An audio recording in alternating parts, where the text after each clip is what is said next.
Hey, what's up? It's Chris from Brooker Films, and in today's video, I'm going to talk all about the Glidecam. So let's get into it.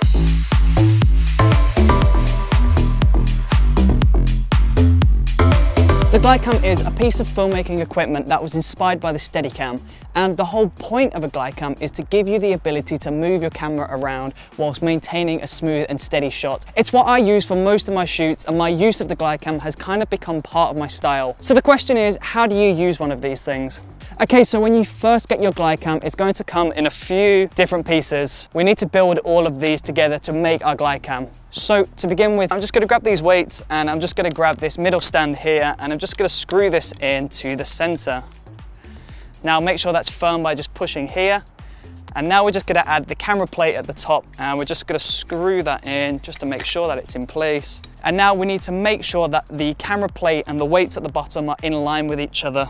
So if you look, they're slightly out of balance. So we just need to quickly adjust this by turning this knob here and just make the quick adjustment there. So now you'll see at the top of here, there's a Manfrotto plate. So we're just gonna slide our camera in using a Manfrotto tripod plate. So grab your camera and we're just gonna slide that onto the top here.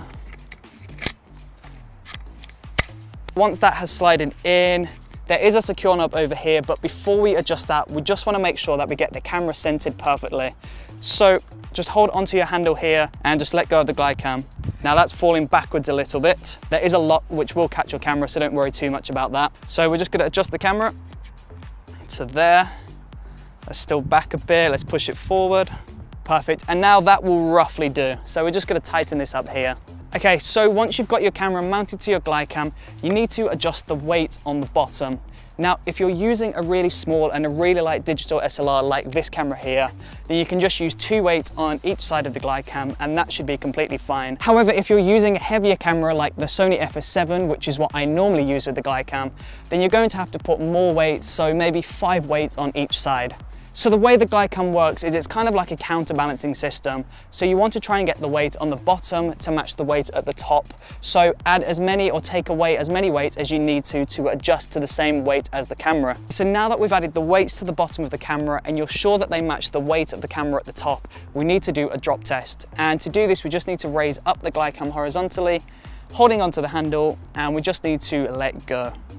Okay, so that should take roughly 3 seconds, but if it dropped too fast, it dropped quicker than 3 seconds, then we need to pull this center column down a little bit.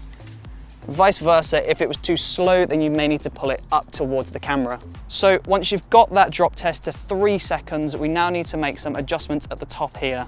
Okay, so this knob on the side here is going to adjust your axis from the right to the left. Just this, and make sure that you get your camera balanced up perfectly in the center. And then once that's done, we just need to adjust this knob here. And that's just going to make sure that our camera isn't too front or back heavy. So adjust this. And once you've got this all balanced up, you're now free to start using the Glidecam and start creating some cinematic camera movements. When we're filming with this, make sure that you don't dig your elbow into your body. If you're running along, the movement is going to be translated into the camera and you're going to have a horrendous bouncing in your footage.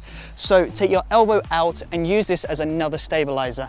Now if I run, the Glidecam stays perfectly positioned and you'll get a nice smooth cinematic shot. So to begin with, you just want to practice a few very basic camera movements like a walk forward and a walk backwards. Hold your Glidecam with your predominant hand. So I'm holding my right hand on the Glidecam, and with my left hand, that's my weaker hand, I'm just gonna steer the Glidecam with my finger and my thumb.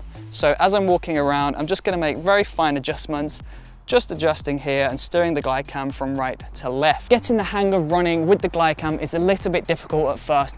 So when you're running with the Glidecam, make sure you keep your elbow out of your body. Keep your elbow out, keep your Glidecam quite far out in front of you, but not too far.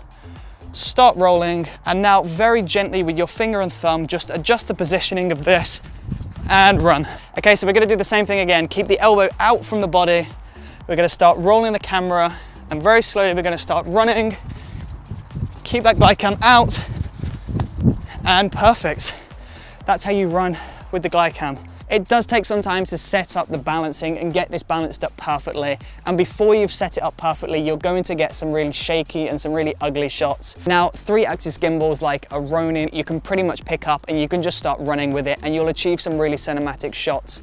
However, the problem is with these is that they're battery operated. So as soon as you run out of power, you run out of steady shots. So if you can learn to use a Glidecam and learn the correct technique, then you're always going to be able to use this wherever you are and no matter how long you're shooting for. If you enjoyed watching this video, then please do let me know in the comment section below. And don't forget to subscribe if you would like to see more videos like this one in the future. Thank you ever so much for watching. I really do truly appreciate it.